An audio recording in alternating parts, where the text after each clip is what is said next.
Hello, my name is Minzy, and this is a funeral tie, and it was literally Lorazepam 1, horse tranquilizers nil.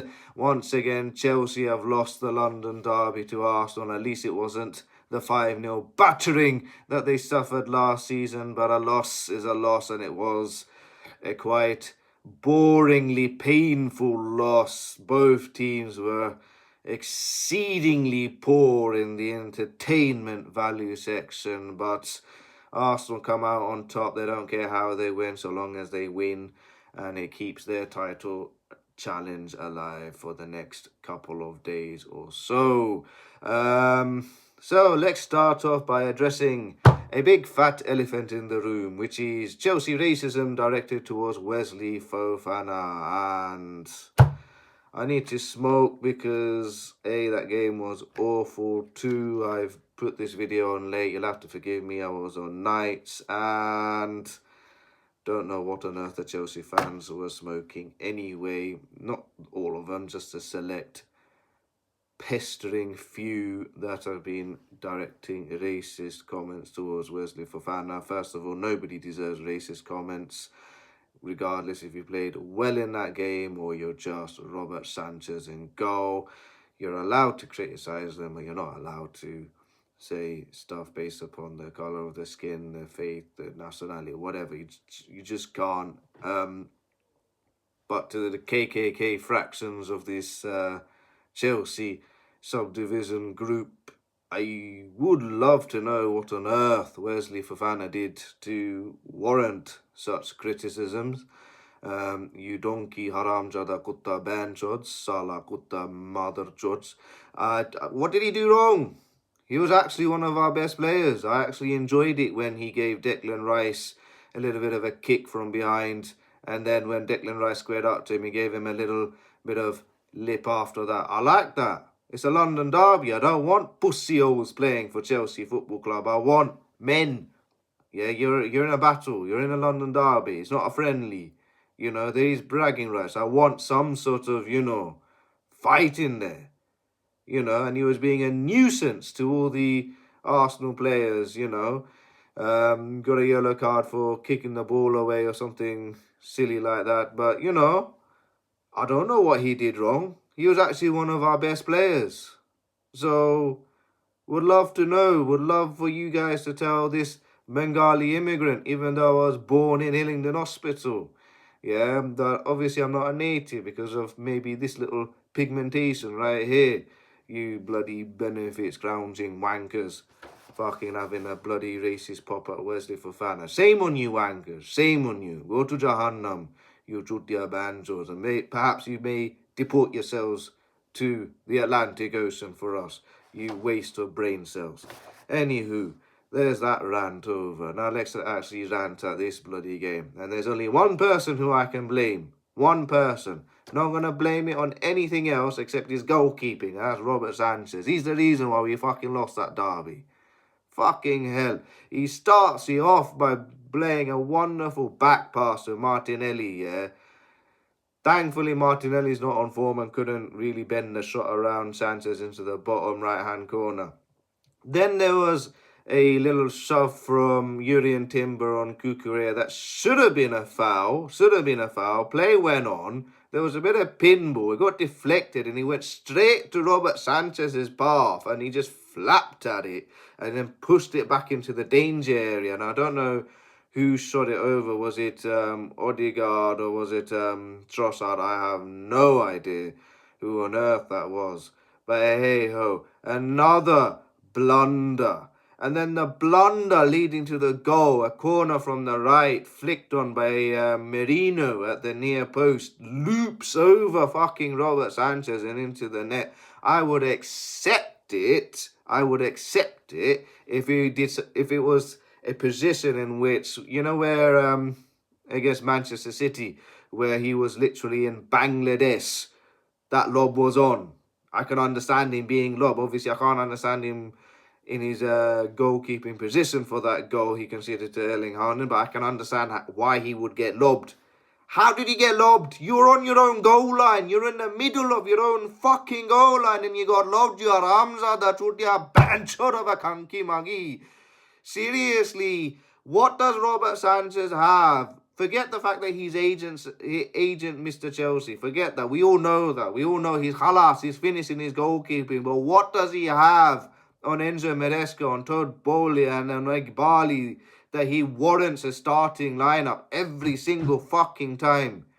He must have some haram video on his phone. He must have some really compromising haram videos on his fucking phone for him to warrant a fucking starting lineup. It's sickening. I'm fed up of it. I'm a fucking goalkeeper. I know if I'm standing in the middle, I'm tipping that over the bar. It wasn't as if it was like a well-placed header. It wasn't a freak goal. It wasn't anything. You're on the middle of your goal line. You're on the middle of your goal line. There's no way you should have been lobbed. Have you tried jumping? Have you tried jumping? Have you tried moving and then, bringing the momentum and then flinging yourself up in the air to tip it over with your left hand? Come on! I can't understand him. He fucks up every single easy situation, but when it comes to the hard stuff, he makes it look easy, because in the second half, he made a fantastic save over Merino, or however you pronounce his name. He could have got his second goal. He planted a wonderful volley into the back of the net, and it would have been. But for Robert Sanchez's strong right hand, he pulled it away. It was a good save. So how comes you can save that, but you can't save something straight at you, bro? I can't understand it. It's sickening. It's physically sickening, and I'm fed up of it. Alright, I'm sorry, but there has to be questions of the manager. I don't understand why you keep playing this guy. What has he got on you, bro? Seriously, what are you smoking? What are you smoking that you keep playing this Gadar Gandu in goal? I don't understand it. I don't understand it. And like I said, that game was awful. You'll have to imagine that I've just finished the night shift as well. Only had 4 hours of sleep just so I can watch that game. And it was awful. Awful. No real fight, no real desire, no real anything. It was just sarrible by both teams. It was sarrible by both teams. And I'm a bit worried about Enzo Maresca here, because he's reminding me a bit like Hans Postecoglou last season, where he had that start. He had that wonderful start where Tottenham won the Premier League title by beginning of October. And then it just all fell apart. The reason why they got to the Europa League was literally because of the start they had. I can see similar sort of correlations to what's happening here. We've just become a B-Tech Sarrible. That's all it is. We're just passing it sideways, farting it around, not really doing anything with it. We're afraid to play a long ball. And it's all kind of falling apart. I don't want to hear this talk of you're still fourth. We're still fourth because we play Southampton and Leicester. They don't count. And even against Leicester, it was really unconvincing. We got found out by a team who's missing most of their attacking intent as well. We got found out by them. So Lord help us play a decent side. We'll actually be pummeled. And we've still got Liverpool at home coming up. We've still got Tottenham at home coming up. I don't care that they're 14th in the Premier League. They're still a good team. All right, we got those mans coming up. We got Newcastle away and Nottingham Forest away on the final game of our season. I don't think we'll finish fourth. I really don't think we'll finish fourth. It's all falling apart here. I think if we are going to finish in the Europa League, it's because of the start that we had when we were sort of competing for the title, or not competing for the title, according to Enzo Maresca, before we played Everton away. That's what's happening. He's becoming a little bit like Hans Postecoglou, and I think his season is slightly unravelling here. The only reason why he's got some sort of credence is because he's still fourth in the Premier League and he's still in the Europa Conference League. But like I said, I don't care about the Europa Conference League because we really should be in the final.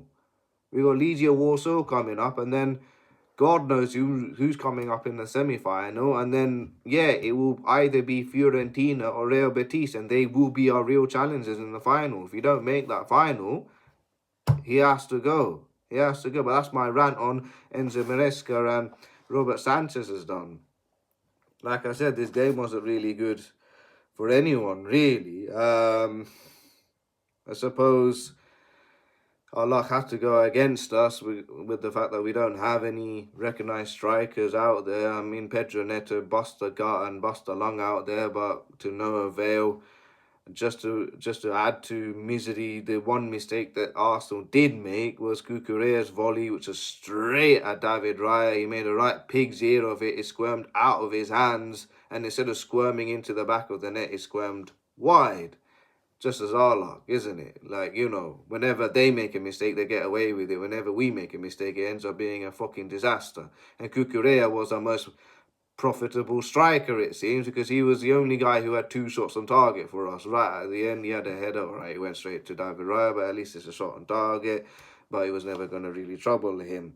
I did enjoy Enzo Fernandez's performance, you know, giving Gabriel a bit of a mouthful when he kicked him from behind and then told him to shut up and stop diving around. I quite enjoyed that. I told you, I like little skirmishes like that. It's a London derby. I don't want people to be handshaking each other in a London derby. I want there to be flair. I want there to be passion. I want there to be a little bit of a niggle here and there. I liked it. I liked it a lot. Could there have been a penalty? I think there could have been. You know, Saliba having a little challenge in from behind on Nkunku, where Alan Smith said it was what was it? Coming together and got a bit of the ball. I didn't see where he got the bit of the ball. All right, it wasn't a blatantly obvious foul that warranted a VAR check and a reversal of a decision. I'll give you that much, but it was a contact from behind. He got nothing of the ball. He did touch him, even if it was just a slight touch. And there you go. Can I have a bit of a chomp at the owners for not getting a recognised striker in the transfer window? I think I can.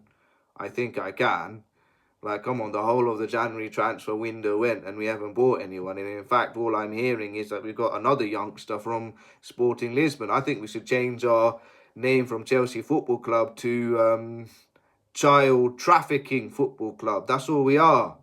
We're just getting all of these unknown players, all these unknown youngsters and promises.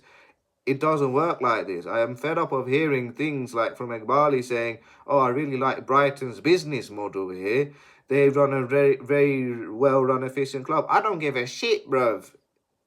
Thanks to Brighton's business model, they dicked us 2-1 in the FA Cup and 3-0 in the Premier League in the space of 6 days, you bloody fucking tit.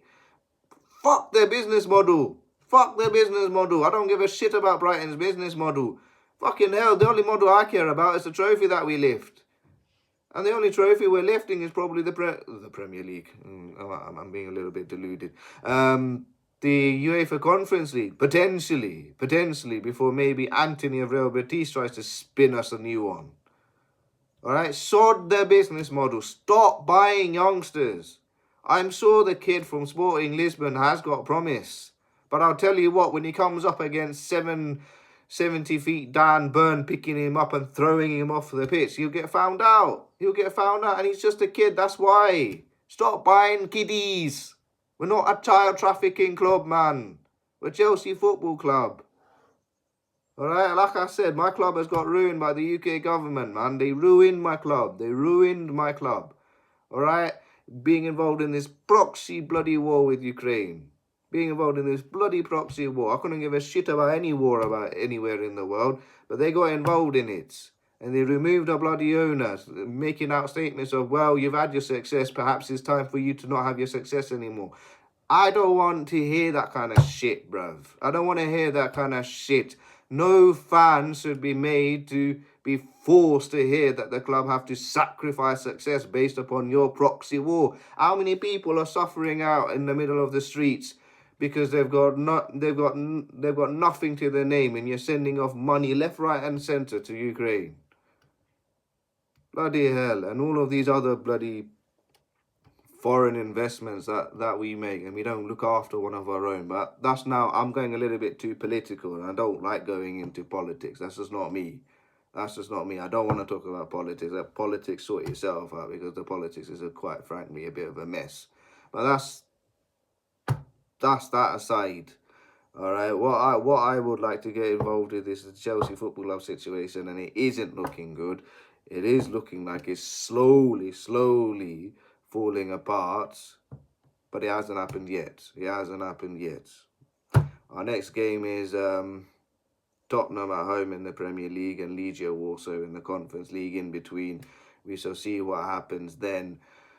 Hopefully they get their act together. Hopefully some players can come back from injury, including Madueke and Nicholas Jackson, who are on the men, and hopefully Cole Palmer, who's twice missed this fixture now because of injury and illness respectively, can all come back, and then we can have a little bit of firepower out the front. And we also saw Romeo Lavia coming back from injury, which was also a pleasing thing to see. I'm glad he's come back. He's assured the little middle of the park. Therefore, we got three enforcers in Caicedo, Fernandez, and Romeo Lavia back. And hopefully there can be a little bit of midfield prowess in there. Hopefully. But until then, to the KKK members of our group, please do yourselves a favour and jump into the ocean for me. Chelsea Football Club, please, for the love of flipping Christ, I don't want to see Robert Sanchez in goal ever again. Please. I can't stand that Trutia Haramzad. He keeps giving me a fucking stroke every time I watch him play. And for the love of fucking Christ, get your act together. I don't want to see anything other than a 3-point win against those bloody wankers from Tottenham Hotspur. So make sure it fucking happens, man. Otherwise, I'm done. I'm fucking done. Alright, safe. Goodbye, good night.